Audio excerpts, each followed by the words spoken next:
Buenos días, bienvenidos a su primera clase virtual de la materia de teoría electromagnética, correspondiente al tema del teorema de Poynting. Vamos a partir de las ecuaciones de Maxwell para llegar a la expresión del teorema de Poynting, que nos va a ser útil en la determinación de la energía que se pueden propagar a través de las ondas electromagnéticas. Bueno, entonces para ello vamos a partir de estas dos ecuaciones que corresponden a la ley de Ampère y a la ley de Faraday. Voy a pasar de este lado. Entonces vamos a tomar la primera ley de Ampère y vamos a multiplicar el lado izquierdo por el campo eléctrico y el lado derecho por el campo eléctrico, pero de manera escalar. Entonces tomamos el campo eléctrico y lo multiplicamos escalarmente por el lado izquierdo de esta ecuación, que es el rotacional del campo magnético. Del lado derecho me va a quedar entonces el producto punto entre el campo eléctrico y el vector densidad de corriente. Por otro lado, le tenemos que sumar el producto punto entre el campo eléctrico y la derivada temporal del desplazamiento eléctrico. Ahora vamos a tomar la ley de Faraday y vamos a hacer algo similar, pero como ya aquí tenemos el campo eléctrico, lo que vamos a hacer es multiplicar escalarmente con el campo magnético. Entonces tomamos el campo magnético y lo multiplicamos escalarmente con esta ecuación. Entonces, del lado izquierdo me va a quedar ese término y del lado derecho me va a quedar solamente un término, que es h punto derivada del campo magnético con respecto del tiempo. Bien, ahora lo que voy a hacer es restar.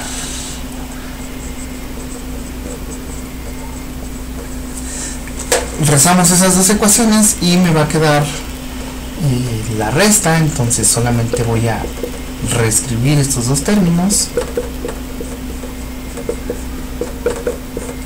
y del lado derecho me va a quedar la suma de tres términos, que son el primero, que es el producto punto del campo eléctrico con la densidad de corriente, y recordemos que este término está relacionado con la disipación óhmica debido a las corrientes que existan en el medio cuando se sujetan a un campo eléctrico. El segundo término es este, y finalmente el tercer término aquí va a cambiar de signo ya que estamos restando.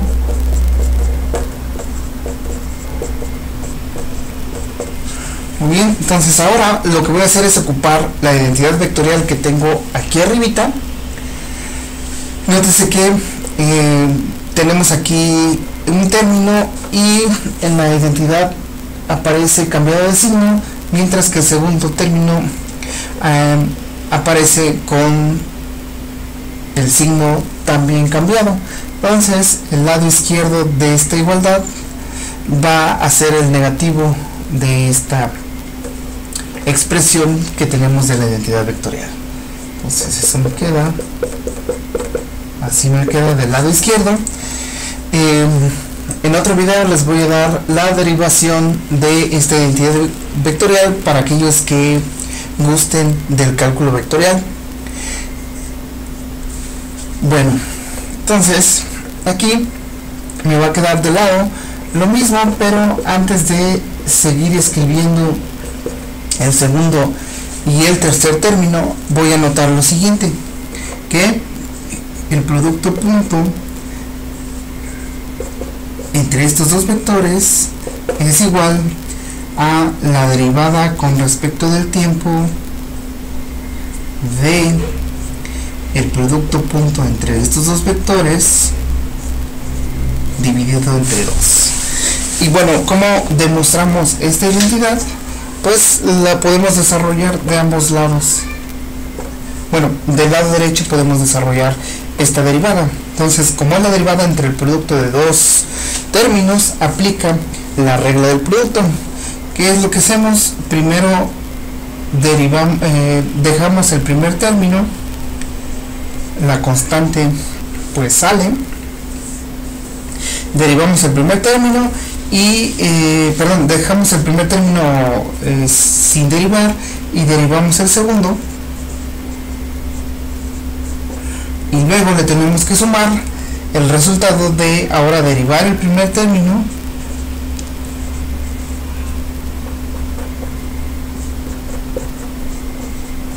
y el segundo término lo dejamos tal cual. Bueno, entonces ahora lo que podemos hacer es ocupar la definición de cómo se relacionan el vector de desplazamiento eléctrico con el campo eléctrico. Entonces lo voy a hacer en este segundo término, ya que aquí este es la mitad del lado derecho. Entonces solamente me falta otra mitad para completar la igualdad. Entonces este término lo voy a dejar tal cual.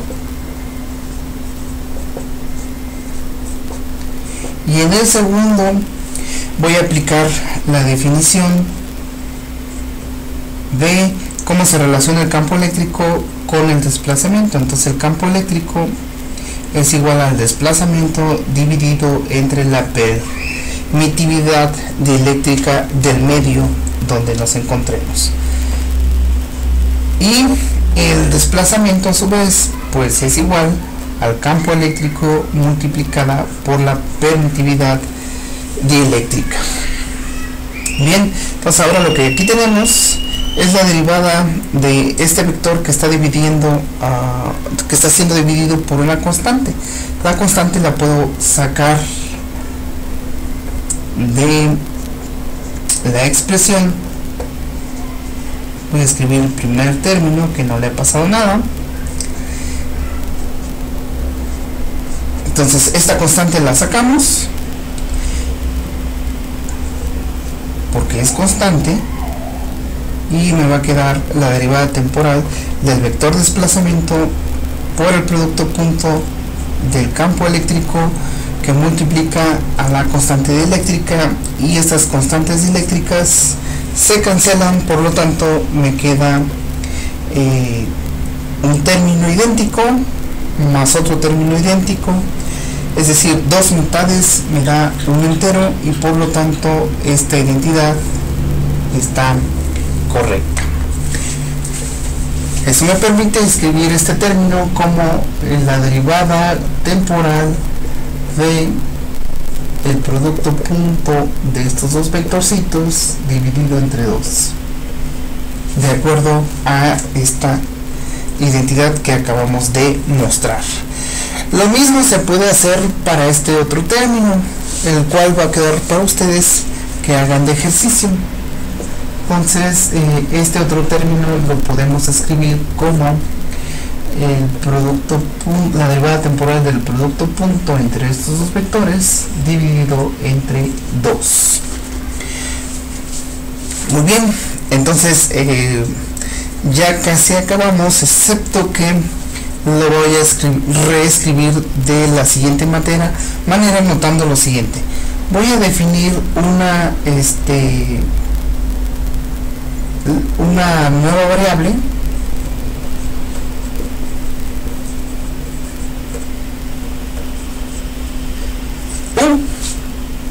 que va a ser la mitad de la suma de estas dos cantidades.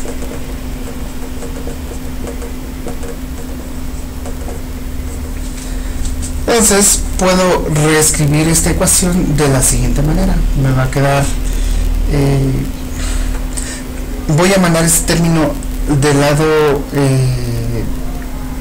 derecho, y ese término lo voy a pasar del lado izquierdo. Entonces este pasa para acá con un signo menos, y del lado derecho va a quedar este término que queda con signo positivo,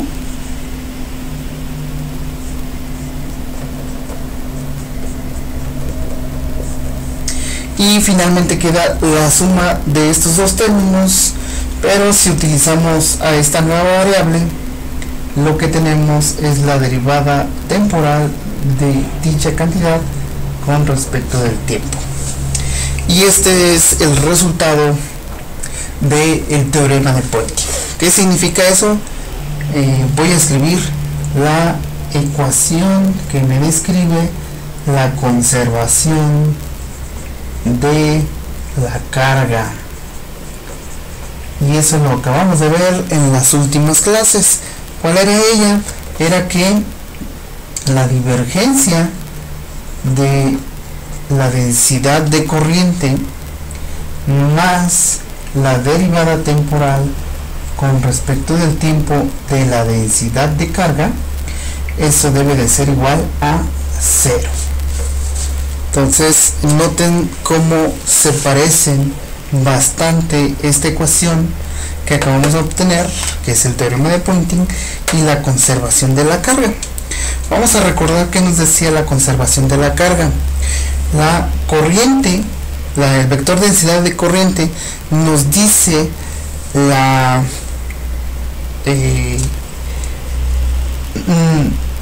está relacionado a la corriente que sale de un determinado volumen. Entonces aquí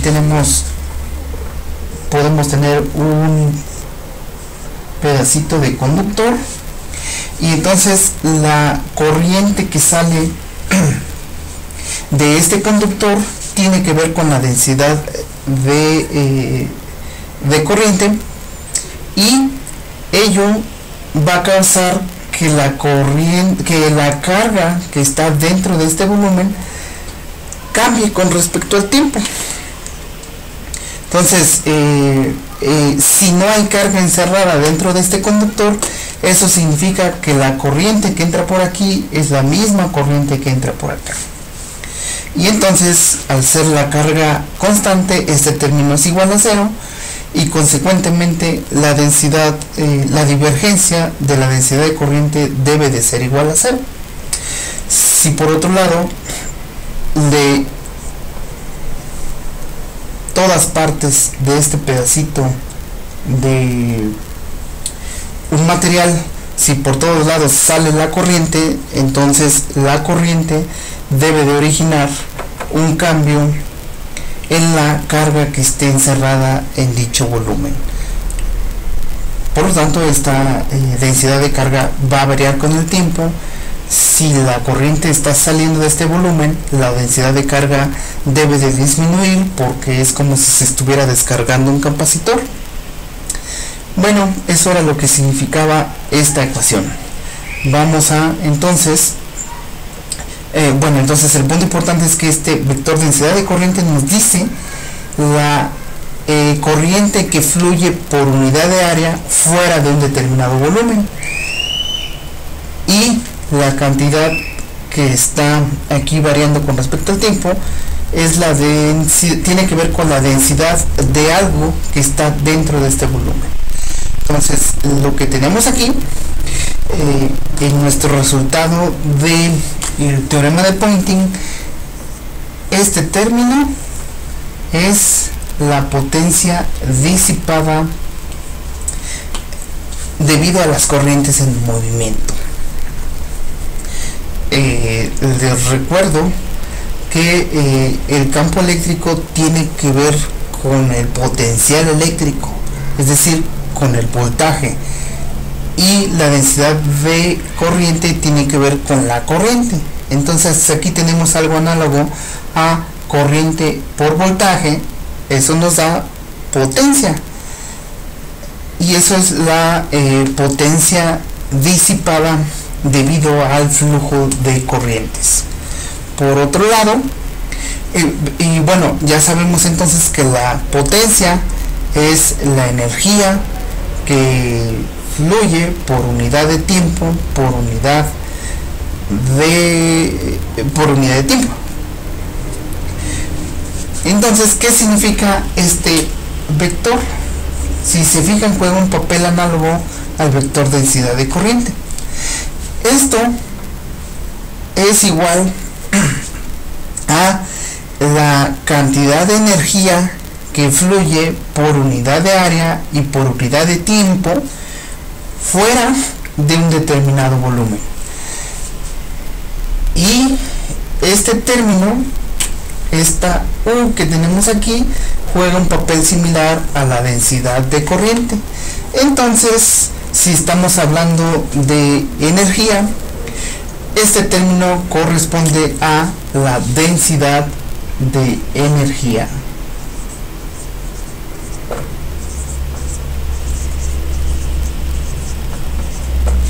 Que está dentro de un determinado volumen.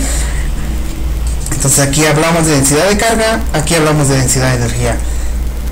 Hablamos de densidad de corriente, es decir, la corriente por unidad de área y por unidad de tiempo.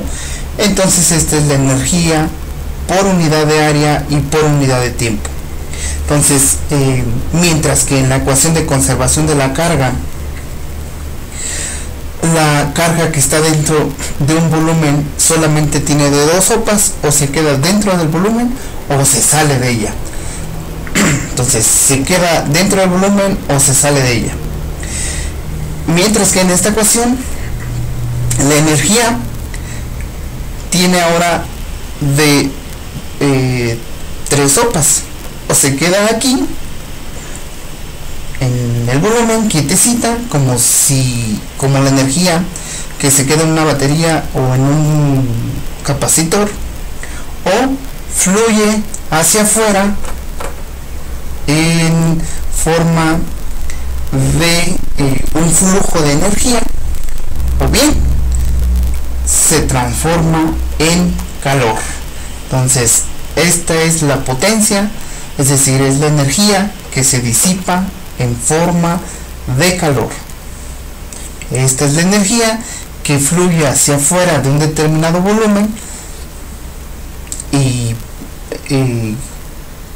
es la energía asociada a los campos eléctrico y magnético, pero que está fluyendo hacia afuera de este volumen, mientras que esta es la energía que queda almacenada dentro de el volumen. Entonces, si parte de la energía, entonces concluyamos, puede fluir hacia afuera en forma de campos electromagnéticos, o bien pueden transformarse en calor, y el resto que no se transforme queda ahí almacenada. Entonces ese es el significado del teorema de Poynting. Vamos a abundar más en esta ecuación en el siguiente video.